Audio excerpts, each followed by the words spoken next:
The story begins in the 1980s, around Halloween night, in a quiet American suburban town. We meet Emily Golding, a young girl babysitting two children, Marina and Mark. As the night grows late, she tucks the kids into bed. Downstairs, Emily puts on some music, starts dancing, and smokes to pass the time. Suddenly, she hears the garage door creak open. Thinking the parents might have returned, she quickly straightens herself up. But when she checks, the garage is empty. The door seems to have opened on its own. Ignoring the garage incident, Emily steps outside to smoke, but her unease grows when she spots the body of a dog nearby, lying lifeless. Disturbed, she hurries back inside. On the sofa, she notices something chilling. The teddy bear she had left in Mark's room is now placed in front of her, with a note attached that reads, "You're pretty." Emily assumes it's just a prank by the kids, maybe Mark, but when she checks his room, he's fast asleep. Marina is still awake, so Emily convinces herself it must be her mischief. She tells Marina to sleep and steps back out, only to find all the family photos arranged neatly in a line across the floor. Moments later, another note appears beside the teddy bear, this one saying, "You are mine." Fear takes over. Emily now suspects someone has broken into the house when she rushes to Marina's room. The girl has been tied up, mouth and hands bound.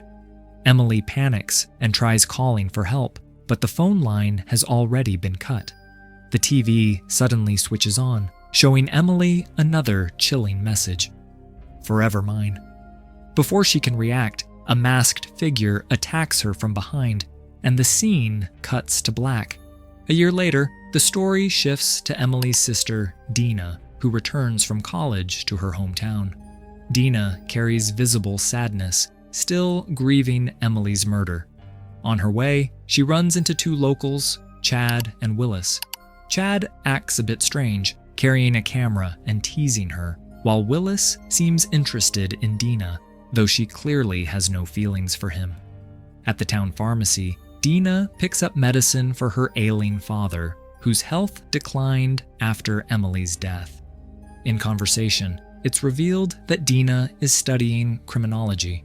Meanwhile, we're introduced to another key character, Sheriff Rodney Arnold. One morning, he finds a mysterious box left outside his house. Inside is a garage door remote, leaving him unsettled. Rodney suspects someone is trying to send him a message. We also learn about his tragic past. His wife died in a car accident, leaving him alone with his young son, Max. They now live together in a large but isolated home, surrounded by emptiness. Meanwhile, Dina visits her best friend Hattie, who is excited to see her and promises they'll spend the weekend together. But for tonight, Hattie has a babysitting job at Sheriff Rodney's house, looking after his son, Max. Later that evening, Dina returns home, where her mother warmly welcomes her. Her father, still unwell, remains distant and unable to talk much. Not long after, Hattie calls in distress. She's suddenly fallen sick and can't make it to babysit. She begs Dina to go in her place, assuring her that Sheriff Rodney won't mind. Though reluctant, Dina agrees, not wanting to let her best friend down. Meanwhile, Sheriff Rodney takes Officer Butch to the house where Emily was tragically lost a year earlier. Handing him the remote found on his doorstep that morning, Rodney presses the button and the garage door opens. To him, the message is clear. This box was left by the same person who took Emily's life, and now that person is trying to send a signal. Back at the police station, another mysterious box arrives. Inside is a VHS tape labeled Night of the Reaper and the Camper. When they play it, the footage shows the culprit's actions. First, a lifeless dog, then a camper being secretly filmed, before the masked figure attacks and harms him. The entire incident is captured in detail. This links back to a case from 2 years earlier. Connor Davis, a young man found lifeless after a camping trip.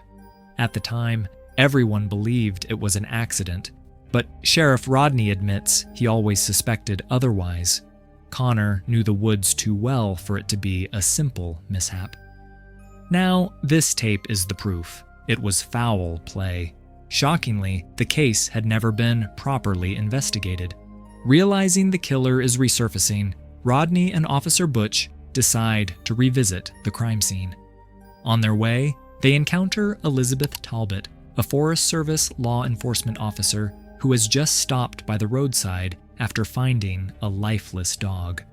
Seeing the lifeless dog, Sheriff Rodney grows uneasy. It feels like a signal from the killer, a warning that another murder may be coming.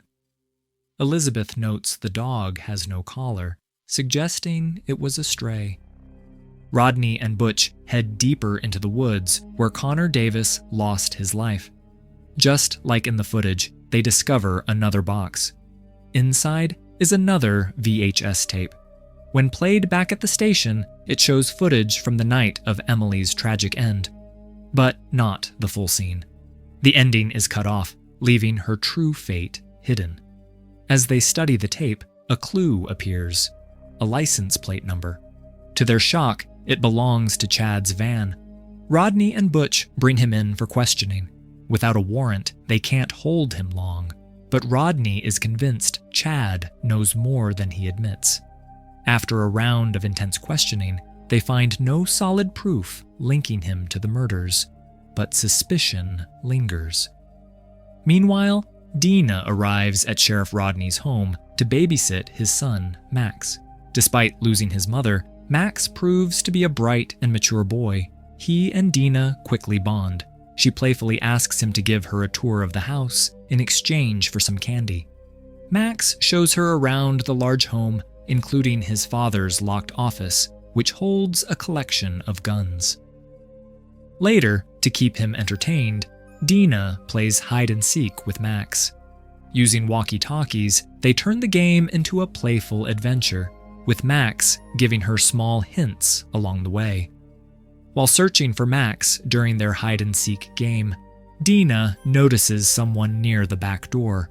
She quickly switches on the light, but nothing is clear.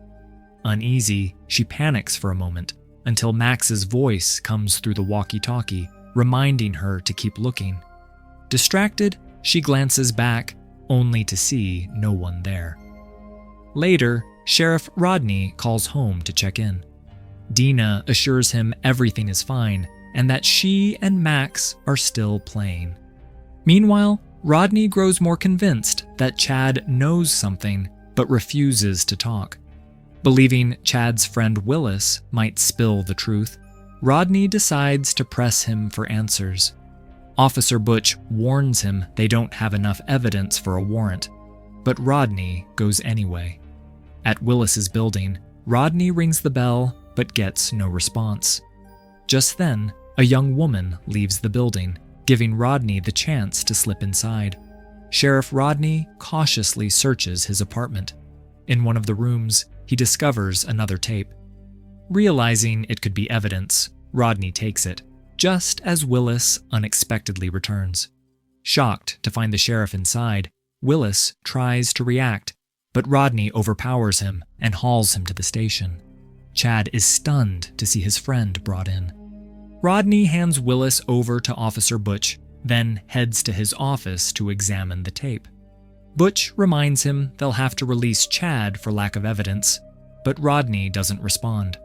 Instead, he plays the tape, and what he sees shatters him. The footage reveals the night his wife died. It wasn't a car accident as everyone believed. She was tragically taken by the same culprit responsible for Connor's and Emily's loss. Watching her final moments, Rodney feels helpless and consumed with rage. Furious, he confronts Willis at gunpoint, but Willis insists the tape isn't his. He was only told to pass it along, a messenger for someone else pulling the strings. The scene returns to Dina and Max. When Max grows tired, Dina helps him to sleep. After that, she goes into the kitchen. Suddenly, she hears a dog whimpering outside. clearly in pain.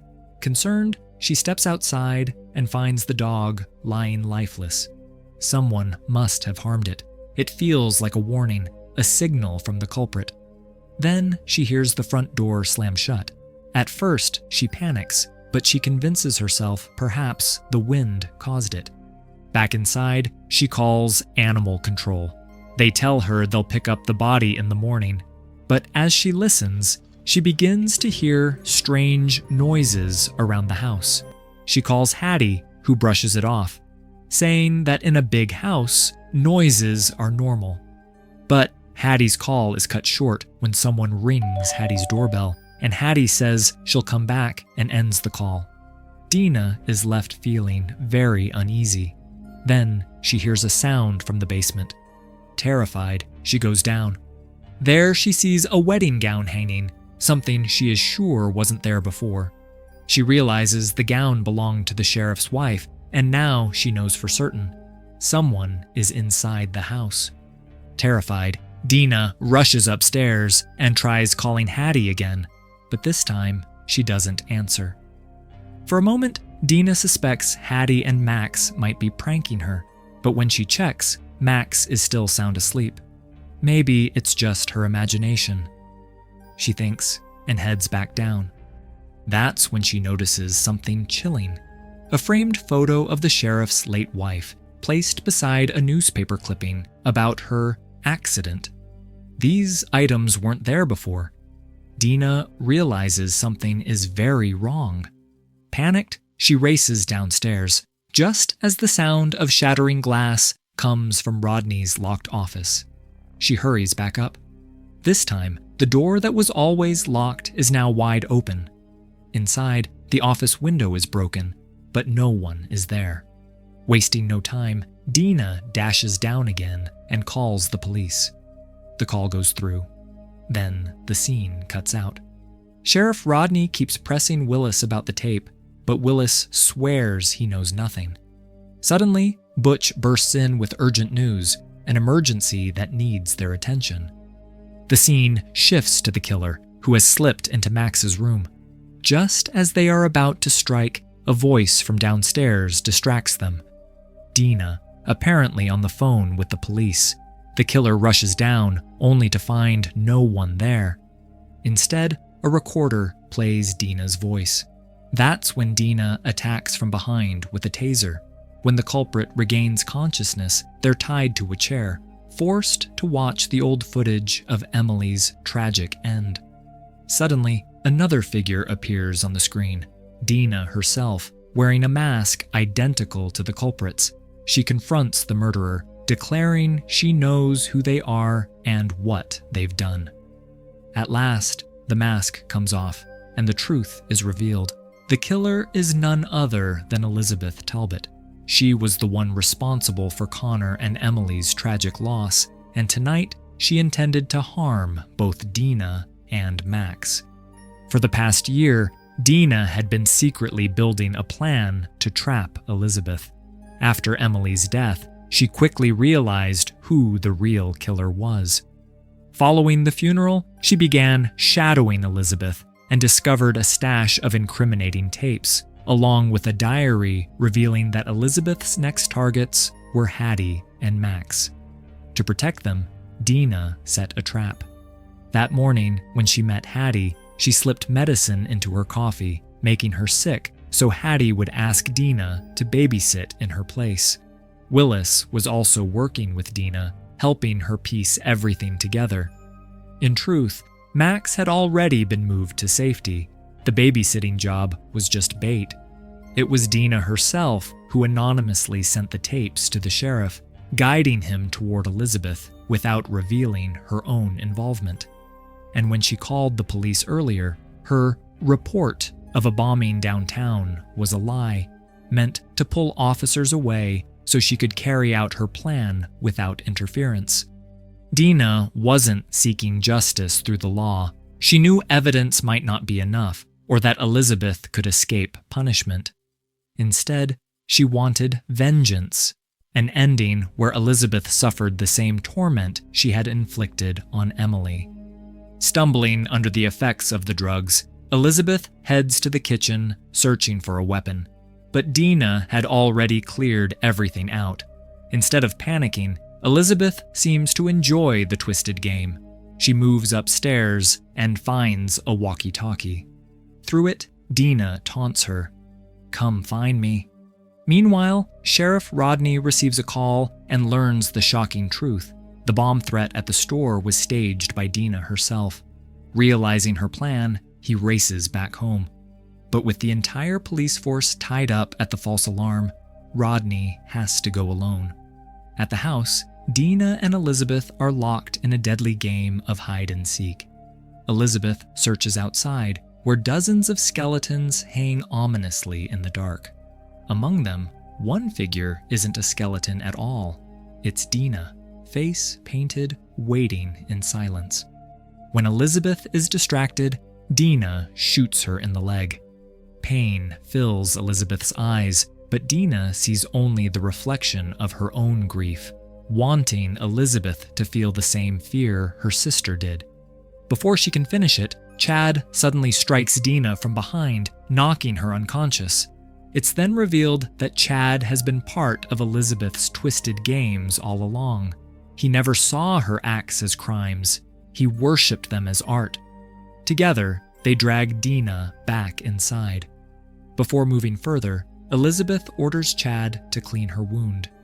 In that moment, Dina regains consciousness. She mocks them, saying, "I knew something was off about you at my sister's funeral. That's why I followed you. And from your house, I collected all the proof I needed. What kind of hunter are you when you couldn't even spot the one hunting you?" Dina demands to know why Elizabeth hurt Emily. Elizabeth coldly replies, "Why not Emily?" She admits there was no deeper reason. She's simply disturbed and loves watching fear in people's eyes.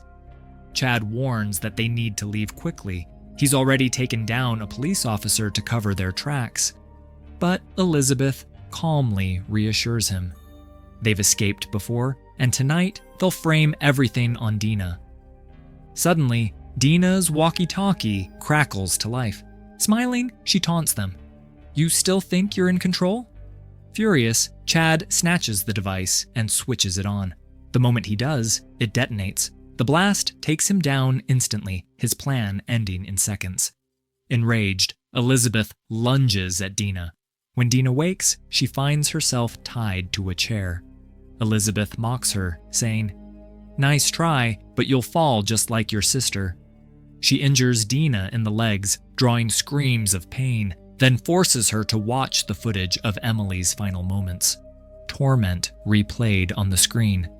Just as Elizabeth is about to take down Dina, Sheriff Rodney bursts in and shoots her in the arm. Elizabeth instantly switches tactics, crying and blaming everything on Dina. But Rodney doesn't buy it. When Elizabeth suddenly grabs a knife and lunges, he fires again, this time stopping her for good. Her twisted game ends there. Rodney frees Dina, and the truth becomes clear. Her fake bomb threat wasn't random. It was designed to keep the police distracted, so Rodney would come alone and witness Elizabeth's crimes with his own eyes. Dina tells him softly that if the police knew the full truth, she might face charges herself. All she ever wanted was justice for Emily, and now, at last, she has it. Sheriff understood Dina's pain. He, too, had lost his wife because of Elizabeth. Together, they staged a plan. With the police, he raided Elizabeth's house, where Chad's body had been planted, along with all the remaining evidence of her crimes. Officially, Elizabeth's body vanished. No one ever learned what really happened to her, but the world finally knew the truth about her darkness. In the final scene, Emily's funeral is shown. Dina's eyes burn with the fire of vengeance, her pain now turned into grim resolve.